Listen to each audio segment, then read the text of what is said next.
In February and March of 2026, I'll be back on the road in Hull, Gateshead, Derby, and in Colchester. 2026 is when they want to cross the line as fast as they can into an AI-controlled humanity. We stand up now or we regret it forever. That's 4 dates, and you can get the tickets in the link below. Let's talk about when you found out the world's being run by reptiles, essentially. Do you remember the first piece of information that you saw or that changed your perspective and that landed with you? Well, I started to pick up bits and bobs. I went to America in 1996. And like I said earlier, a subject will come into my life like a new subject, and suddenly information's coming at me from all angles. And I start to recognize that sequence now. My God, I should. And I was in America, and I was speaking in different cities to no bugger, by the way. I heard this. You were putting out chairs and no one was even coming. Yeah, absolutely. But I was talking in different cities. And over a period of 15 days, I met 12 different people who told me the same story in different places, different parts of America. This is how the synchronicity of my life has worked since the Betty Shine incident, whereby they were telling me that they'd seen someone who apparently seemed human transform into a non-human, a reptilian form at the time in that sequence. And not all the non-human element of this is reptilian, but it seems to be a dominant force. And so once that had come into my life, suddenly I'm meeting more and more and more people. I was coming across people who'd taken part in satanic rituals. I mean, human sacrifice rituals. So you met people that'd actually done them themselves or were witnesses? Yeah, that had been there and witnessed them, yeah. Often against their will, by the way. And they told you first-hand encounters of what they saw? Yeah. Well, I've been given first-hand encounters of that all over the world, mate, from, as I've travelled, because I've been to...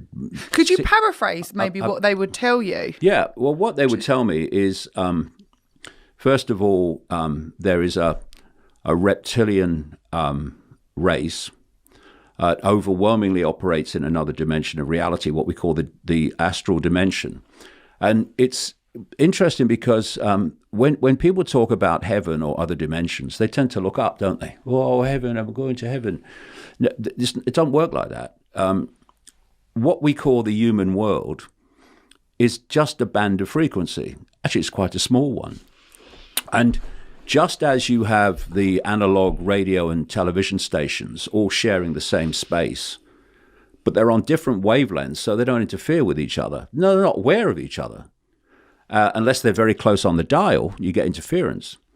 And that's how reality works. In the space that we're sitting in now is infinity. All the dimensions and realities of infinite reality are all in the space we're sitting in now. But we are only able to access one band of frequency, which we call the human world. Some psychic people can kind of expand that a bit and see other worlds or whatever. But most people are stuck with that. And there's a reason for that. I talked about the headset. You put the headset on and suddenly you're in another reality and it completely takes over your sense of reality. Well, this is a biological computer. It's the equivalent of a headset. And what it's doing is decoding the simulation, the Matrix. In fact, those Matrix movies, in their basic portrayal, were very, very accurate in the basic portrayal of what this reality is. So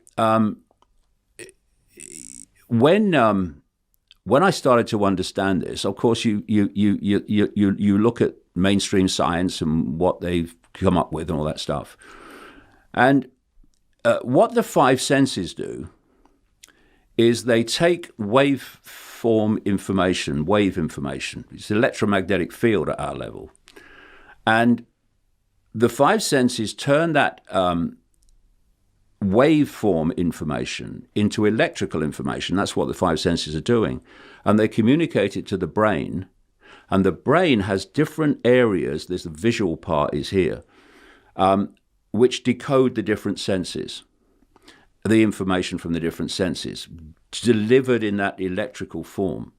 And then it forms together the reality that we think is outside of us. And I grant you, I'm looking around here, it looks like it's outside of us, but it's actually in here. This is where the world that we're experiencing actually exists. And what's fascinating is that this technological kind of explosion that's happening, getting faster and faster, is mirroring the matrix, the simulation, and how we interact with it. So, in this room will be, I'm sure, Wi-Fi, right? And in that Wi-Fi radiation field, which we can't see, but we know it exists, it is the entire internet. Now, that's a good point you make. If I said to people who knew nothing about computers, like 100 years ago, yeah, there's it wouldn't have existed then, but bring it up to present day. If you knew nothing about computers, and I said there is a field of information in this room which you could tap into anywhere in the world, and it's a completely global reality, which we call now the internet, people would say, you're bloody mad, mate. What are you talking about? But because they now know about computers or they know about Wi-Fi, you say the same today, new normal, and they'll go, oh, yeah, mate, yeah, Wi-Fi, computers, yeah, I know about that, yeah. Completely different. And what's the difference between you're mad, mate, and oh, yeah, I know about that? Knowledge. That's all there is. That's the only difference between the two reactions. So you get a computer, and the computer logs into Wi-Fi, and it decodes the Wi-Fi information, which is waveform, into a completely different form on the screen. It's graphics, it's moving pictures, it's words, whatever, on the screen. And in its Wi-Fi form, it's a radiation field of information. That's exactly what this biological computer is doing. And so where is all that information that you see on the screen, where it's in a completely different form to the Wi-Fi? It's inside the computer. And our interaction through the five senses with the Wi-Fi of the cosmic reality, if you like, the simulation, is also inside the computer. So many things start to make sense when you talk about this, because what is death?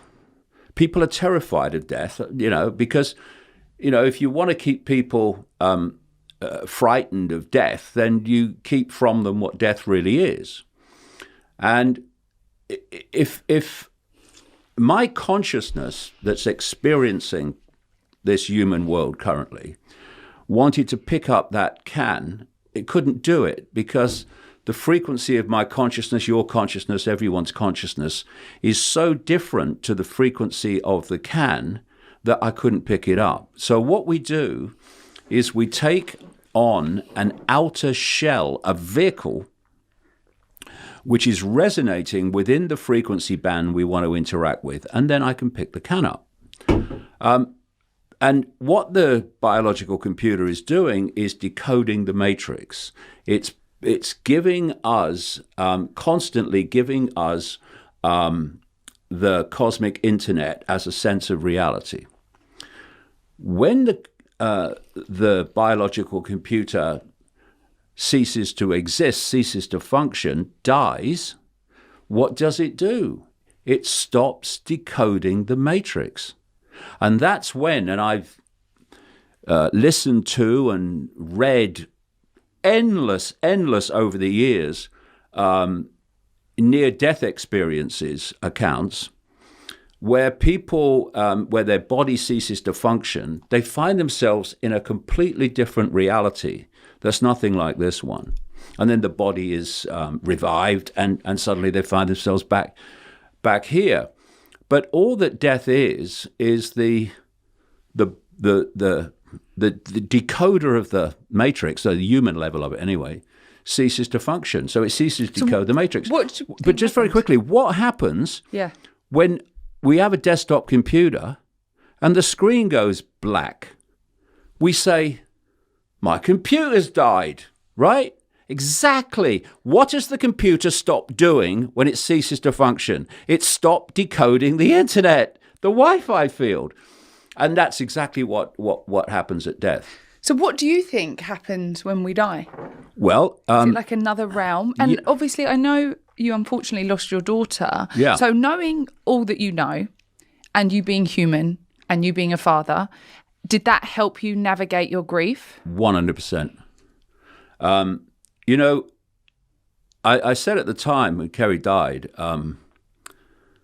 I don't know how people cope with their loved ones dying, like young. She was only 48. When they think the lights go out and that's it. It's hard to imagine, the sense of loss. But with Kerry, I know that what she is, like what we all are, is an expression of consciousness, a state of being aware. And therefore, she's not ceased to exist. What ceased to exist, ceased to function, is the vehicle she used to interact with this reality. And so, it's been a sequence as you go deeper in the rabbit hole. So I first of all realized early 90s that this global cult of secret societies existed with an interlocking leadership mission control that was manipulating human society in a very, very negative way. The vast majority of people in the world are not having a good time. They're trying to survive another day, often, all over the world, in Africa, South America, Central America, Asia, etc. Many, many people in the West, too. And then I kind of realized that this other level, this astral level that interpenetrates this one, was where this manipulation was really coming from. And we can get into why in the early 90s, I realized as I was researching this, that a lot of these big, rich and famous cultists were involved in satanic ritual and human sacrifice ritual, right? And we'll come to that. But I asked the question, obviously, why, and eventually the answer of why came. But so I realized that this other dimension was where this manipulation was coming from. And the cult basically represents, within our dimension of reality, human, the agenda of that non-human level. And I could see that it was set up specifically to make things deeply unpleasant for humans. So again, the question was why. But on the subject of the afterlife, I had another why. I thought, I can understand why, maybe consciousness can be tricked or manipulated into coming into this reality with all its challenges and what have you. But when you leave the body, when your consciousness leaves the body, that the near-death experiences describe, why the bloody hell would you come back? having, traveled the world researching this, maybe 60 countries or so, before I started getting banned from loads of them. Why would you come back when so many people are having such a hard time? And then again, the synchronicity of my life, in the roadmap, my new book, I go into all this and I put all this together in real detail.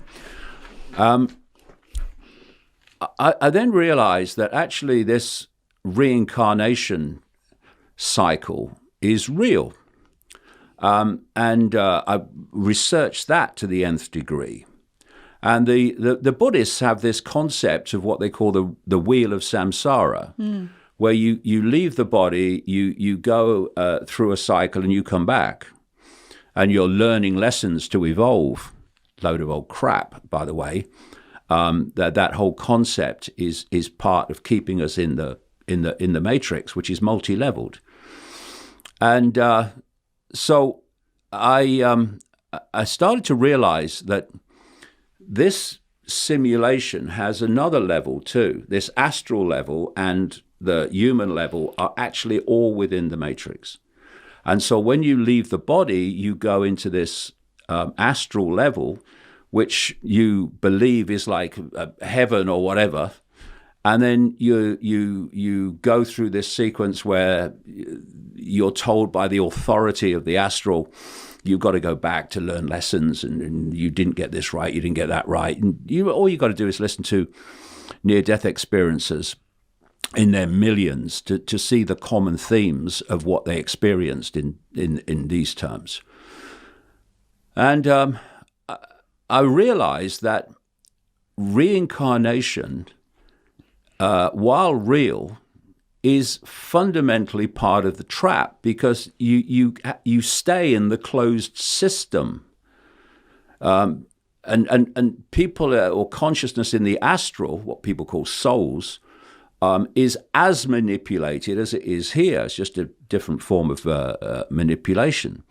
And so you keep going on this wheel of samsara, in and out of this shite hole, often for so many people, until you realize what's happening. So the minute you understand that the wheel of samsara is not real, you break out of that Yeah, level. you do. And all it takes is knowledge? Well, yeah, it does, because this is another fundamental part of it.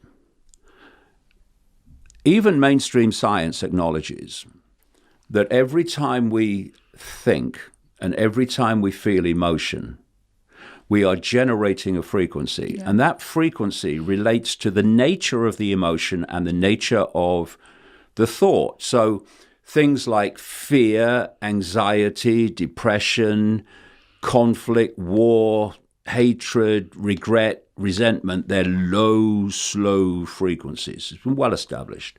Things like joy, happiness, peace are high frequencies. Appreciation is a high frequency. And these entities, these astral entities, many of which take a reptilian form, but nothing like all of them, want to keep us in a low vibrational state. So the next question was, why? Why create this simulation? Why do what you're doing? And then you start to realize, and this is when we'll come to the reason for satanic ritual, started to realize in the synchronicity of my life that these entities are feeding off human energy. And it's a particular type of human energy. It's that low vibrational energy. It's fear, it's depression, it's hatred, it's conflict, it's war. And I came across the work of a guy called Robert Monroe. Robert Monroe was he was like a media executive, a radio executive, as I recall. And he started something called the Monroe Institute. And what he did, he popularized astral traveling, it's called. So you have a near-death experience, which is when the body ceases to decode the matrix, and you find yourself in a different reality. Astral traveling is when people, very much still bodily alive, project their consciousness into the astral dimension. A lot of people can do this. He became brilliant at it. So brilliant that the United States military psychological wing started a project called Gateway, and the CIA declassified the report on it some years ago. And Gateway got Robert Monroe and got other people that had this ability to project their consciousness into this astral dimension to run it under a controlled situation, so that they could try to get some understanding of what they were experiencing, what they were seeing. And one interesting thing, and this is in the U.S. military report, is that these people came across in the astral dimension so many reptilian entities that the Gateway Project gave them a collective name. They called them the alligators. And Robert Monroe and others talked about the fact that what they learned in these astral travels, and Robert Monroe wrote a series of books about it, was that these entities are feeding off low vibrational human energy. And he gave the name of that energy the title loosh. They're feeding off loosh. There's a chapter in the roadmap called Loosh Farm, which is what this is. Now, this starts to put into context why this world is as it is. You see, they have, and I'm talking about the manipulators of the different levels, including the cult and the astral manipulators, the origins of it. They have no interest in a world of love, a world of joy, a world of happiness and contentment, peace. They want constant emotional and mental upheavals. They want wars. They want deprivation. They want suffering. All of these things that are necessary to generate this loosh energy. And if you remember in the first Matrix movie, there was a point where the Morpheus character held up a battery and said, the Matrix is a computer-generated dream world designed to turn humans into one of these. And it was like, within an apparently fictional movie, it was a profound statement of actually what's going on. So then we come to the question of the satanic human sacrifice rituals. So in the early, which relates to this, so in the early 1990s, I started putting together this global cult and how it was driving the direction of human society, which is why, like when COVID broke, virtually the whole world reacted the same. Every country, virtually every country, not quite every country, but virtually every country, especially in the West, reacted the same. You now have the digital IDs coming in, and they're coming in around the world. What, at the same time? What was it? Are they psychic? What's going on? And you're having the digital currencies coming in because it's a global agenda. You know, it's a borderless global agenda. The borders of countries are just for human consumption. The cult is global. It manipulates China as it manipulates the United States and Europe. So what I started to see as I was uncovering this cult in the early 1990s is that major players, at least major players, and a lot of the not so major ones, were taking part in satanic rituals. And there was two common themes. One was satanic ritual. The other one was pedophilia. It was everywhere I looked, really, in this cult, if you get deep enough. And so my question was, why? What are they doing bloody satanic rituals for? Why the paedophilia? And then you kind of remember that in the ancient world, they used to do human sacrifice rituals. They used to sacrifice young virgins to the gods. Young virgins, code for children, which is what so many of these human sacrifice rituals evolve today. And you had it done openly because in those days it was acceptable. And it was a sacrifice to the gods. It was a gift to the gods, right? So my next question was, well, what did the bloody gods get out of it then? What's all that about? And then you also see that, we talk about pantheons of gods, like the Greek pantheon with Zeus and all these other characters in the Greek pantheon of gods. But there's also African pantheons. There's a Roman pantheon. There's a Celtic pantheon.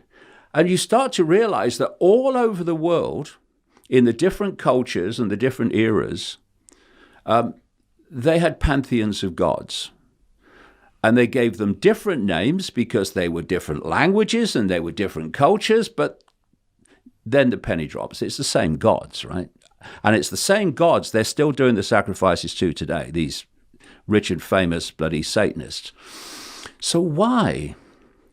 Well, we come back to loosh. When you are, understandably, being put through this human sacrifice ritual, the rituals are designed to generate maximum terror in the victim in the run-up to the sacrifice. And terror is a profoundly powerful, low vibrational energy. And if I look at you now and you were in an emotional state, I could pretty much tell. You could feel it. If I walked through the door upset or something, you can feel that. You can feel it. Well, that's a very, very good point, which I'll come to here. But if I look at you and you're in an emotional state, I can see by your facial expression and I can see by your body language pretty much how you're feeling.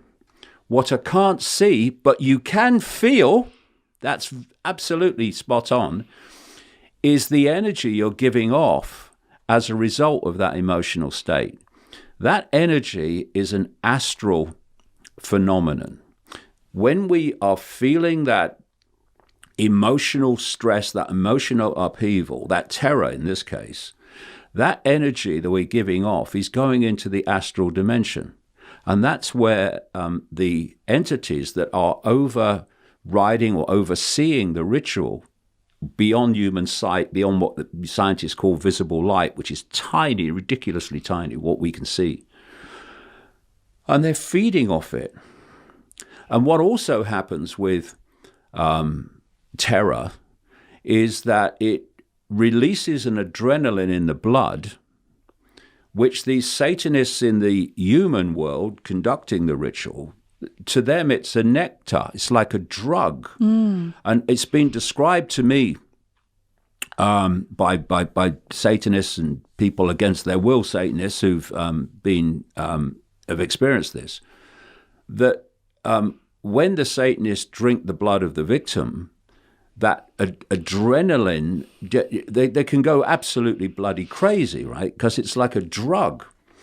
And that's what we call adrenochrome. Yeah. And that's what these people, this stories galore, Washington, D.C., etc., about, people drinking adrenochrome. That's this adrenaline-laced blood. So what you start to put together is that these entities operating in the astral dimension, they've been interacting with humans through satanic rituals and human sacrifice rituals all the way through what we call human history, because the aging process is non-existent in the astral. And they're still doing it today. And that's what these rich and famous Satanists that are major players in this cult, are doing. They're interacting with these entities, and it's been described to me by Satanists around the world how in the major rituals they have seen entities appear through the energetic field into a ritual. They can't stay for very long, but they appear, and they sometimes, often they manifest as reptilian, but they're not always. Can I ask a question? I don't know if anyone's ever asked you this. They probably have. But just listening to what you're saying there seems to be some similarities to aliens and stuff. Yeah. Do you think that they are all the same form and we're just being told there is an alien, but it's out there and just to kind of distract us? And then my next question is, could you be a mixture of both? Are there people that are kind of going between fields? Yeah, definitely. What we call aliens are overwhelmingly astral entities that come into this dimension. And they're also non-humans within the earth. I mean, I've picked up enough information about that over the decades to say, okay, I can see that's a level as well. And a lot of these underground bases, what they call DUMBs, deep underground military bases, about 130 odd or more now in America and around the world, they go down levels, and you need a higher security clearance the lower you go. And so there's lots of people that work at these bases in the higher levels of the underground bases. They have no idea what's going on down here. But you go low enough and it opens out, and they interact with these non-human entities. And a lot of if not all, the really advanced technology is actually being transferred into the underground bases this way to human scientists. And then what they do is they bring it out into the human realm in a sequence. So we see on the surface in the human realm all the latest technology. Have you seen what they've discovered now? But actually, it's long been known about in the underground bases. It's coming out in a sequence, and what they then do is they get front people to front up how the whole thing came about. And who discovered it and what have you. And some people, are not involved in this, and they do discover things. But I'm talking about this main thrust. And I remember a BBC documentary about Silicon Valley and all the things that have been technologically created there. And there was this in this documentary. That was a 2-part documentary. There were a series of garage doors in Silicon Valley. And the voiceover was saying, yeah, and this so-and-so was discovered behind this garage door, and something was discovered behind this garage door, and so on. And I had this picture of people in the cult going, too many garage doors, mate. We need another cover story. They're not going to keep buying garage doors because it's coming out of the underground bases. And if you notice,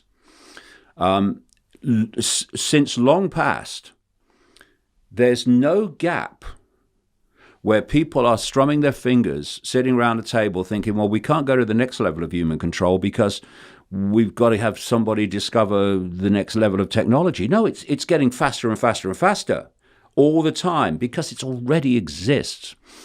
So in terms of the entities in the astral dimension, they do come into this reality, and that's why they, so many people around the world, and people call them nutters, of course, they say, look, I was in my bed and I woke up and this entity just appeared at the end of the bed. And someone else will say, oh, well, I saw this UFO and it appeared out of nowhere and then it disappeared into nowhere. And people go, oh my God, what have you been on, mate?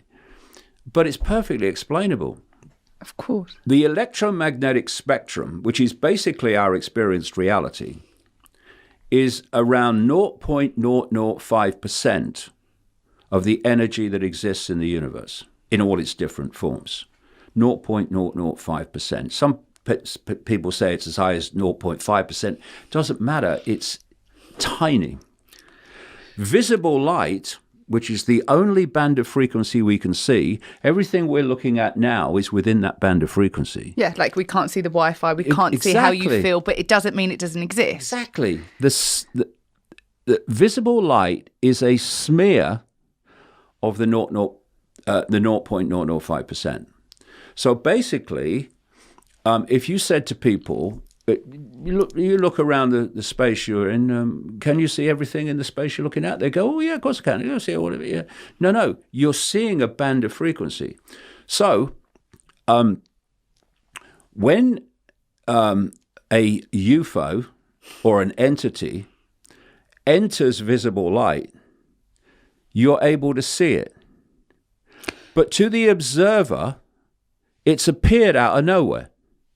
And when it leaves visible light, it appears to disappear into nowhere. But it hasn't disappeared at all. It's just entered and then left the frequency band that you can see. Or have we had a personal because sometimes you see people report UFOs and they'd say, I saw it, but my friend didn't. Is it a case of that we as humans have shifted our frequency to be able to see where that already exists? 100%. You see, everyone's operating on different frequencies. What we and your frequency overwhelmingly relates to your perception.